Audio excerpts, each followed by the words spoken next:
கல்வி என்பது மானுட உரிமை. அதை கொடுக்க வேண்டியது அரசின் கடமை.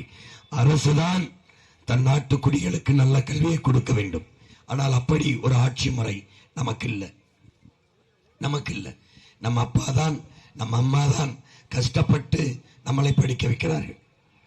அதற்கு தங்கத்தை, தோடை, தொங்கட்டானை, காட்டை, மாட்டை, ஆட்டை எல்லாம் வித்து அடமானம் வைத்து நம்மை படிக்க வைக்கிறார்கள். அந்த நிலையை மாற்ற வேண்டும். கல்வி மானுட உரிமை. கொடுக்க வேண்டியது அரசின் கடமை. கொடுக்காமல் இருப்பது மாபெரும் கொடுமை. உங்கள் உடன் பிறந்தவன், உங்கள் மகன் இந்த மண்ணை ஆளுகிற போது முதல் கையெழுத்து முதலமைச்சராகிற கையெழுத்தை போட்டுவிட்டு அடுத்த கையெழுத்து பெற்றுக் கொடுங்க பிள்ளைகளை கற்றுக் கொடுக்கிறோம் நாங்கள். பிள்ளைகள் வீட்டின் செல்வங்கள் அல்ல, நாட்டின் செல்வங்கள் அல்ல என்று கையெழுத்து போடுவேன். முதல் கையெழுத்து. உலக தரத்திற்கு கல்வியை நம் பிள்ளைகளுக்கு கட்டணம் இல்லாமல் தருவேன்.